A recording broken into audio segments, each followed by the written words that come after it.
When that guilt even goes away and you say, Allah doesn't need my prayer, it's all good. So long as I'm doing good. And that's the last part I want to talk about, this so long as I'm doing good part. Who defines what's good? There are two kinds of good in this world. Please remember this, okay? There are two kinds of good. There's ethical good. I'm good to my neighbor, I'm honest at work, I'm nice to people, I don't steal, I don't cheat, these are ethics, basic ethics, right? That everybody, I tell the truth, I'm honest, I pay my taxes, blah, blah, blah. These are ethical truths, okay? And I'm honest in business. Then there are religious goods.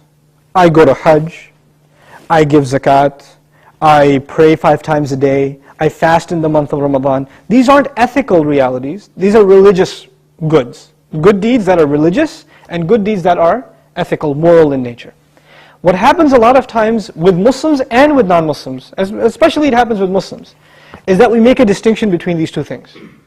So in the Muslim world you will find people that are morally good. They're nice to their family, they take care of their kids, they're responsible in the household, they're nice to their neighbors, they're honest at work, good people. But guess what? No religion. I don't need religion to be good, is what they say. And on the other extreme you have people that pray, go to Hajj, give zakah, have a long beard, dress in a very religious garment, and yet terrible to their family, cheating people in business, highly immoral and unethical. So what's happened is we have separated the two dimensions of goodness. Moral goodness, ethical goodness, and religious goodness.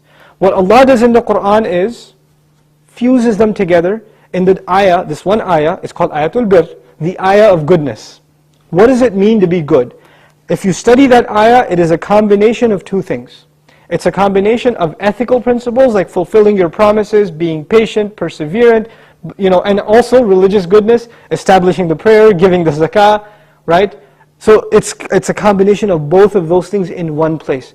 So if you think you are in a position to define what good is, most likely you're sticking to moral goodness. And you're undermining religious goodness, like the rituals that Allah taught us.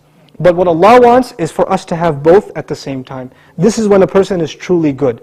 Otherwise, you're not really good. You have defined goodness for yourself and you have rejected Allah's definition of it. But we turn to Allah for guidance because we can't define things for ourselves. We want Him to define them for us.